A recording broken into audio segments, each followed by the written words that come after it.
ఈ గవర్నమెంట్ వచ్చిన తర్వాత మనం ఏమీ చూసుకోవాల్సిన పని లేదనమాట. చక్కగా దేనికి కూడా ప్రజల నుంచి కంప్లైంట్ లేదు. ముఖ్యంగా రోడ్స్ అండి. ఎప్పుడు కూడా కనెక్టివిటీ ఉన్నప్పుడే మన జాతి అభివృద్ధి చెందుద్దనమాట. ఇక్కడి నుంచి విజయవాడ చూడండి, ఏ రోడ్డు అయినా చూడండి మీరు. తర్వాత పల్లెటూరులో కూడా నేను గోదావరి జిల్లా కూడా వెళ్ళొచ్చాను.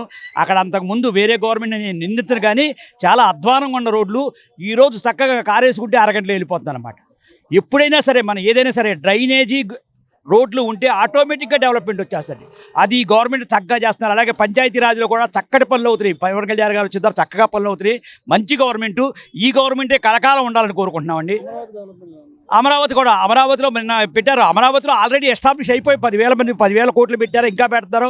దాన్ని తీసి ఇంకో చాట మార్చడం, ఇవన్నీ సమంజసం కాదండి, బాగోదన్నమాట.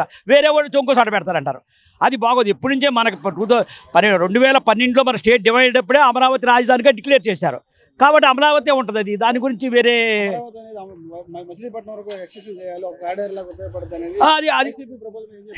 అది మచిలీపట్నం ఆటోమేటిక్గా డెవలప్ అయిపోద్దండి. డెవలప్ వచ్చిందంటే ఆటోమేటిక్గా మనకు పోర్ట్ వచ్చేస్తుంది, రోడ్డు ఉంది. రోడ్డు పక్కన ఎప్పుడైనా డెవలప్ అయిపోద్ది. దాన్ని గురించి మాట్లాడలేదు. ఒక రాజధాని అంటూ, ఒక ప్లేస్ అంటూ కావాలి. కాబట్టి రేపు వచ్చిన ఇంకోటి ఒంగోలు అంటాడు, లేకపోతే ఎక్స్టెండ్ చేయాలి. రాజధానే కాదు, రాజధాని అనుబంధ సంవత్సరాన్ని ఇక్కడ దాకా వచ్చేస్తాయి అన్నమాట. రాజధాని పరిధి మధ్యవర్తం పెడితే ఇంకా బాగుంటుందండి, ఇంకా బాగుంటుంది. చక్కగా చేస్తుంది గవర్నమెంట్లో ఏ తప్పు లేదండి. గవర్నమెంట్ ఏదైనా సరే మంచి చేస్తే జగన్ గారిని కూడా మెచ్చుకుంటాం. ఎవరు కూడా మంచి చేయాలి, ప్రజలకు మంచి కావాలండి. ధన్యవాదాలు. నాకు పోర్ట్ వర్క్ ఇప్పుడు జరుగుతుంది కదా, ఇందాక చెప్పారు టీవీలో. అది మన కాంట్రాక్ట్లు క్యాన్సిల్ చేసిన ఇవన్నీ చేశారు కదా, అప్పుడు బ్రహ్మాండం జరుగుతుంది. పోర్టుల వరకు జరుగుతుంది. మొన్న కూడా ఎవరు జనాలు చూసి వచ్చారు, చక్కగా జరుగుతున్నాయి. పోర్టు కూడా ఓపెన్ అయిపోద్ది. మన బందరికి కూడా బంగారు భవిష్యత్తు వస్తుంది. అమరావతి బంగారు భవిష్యత్తు వస్తుంది. దానిలో వారు అన్నట్టుగా మచిలీపట్నం దాకా ఎక్స్టెండ్ చేస్తే ఇంకా బాగుంటుంది.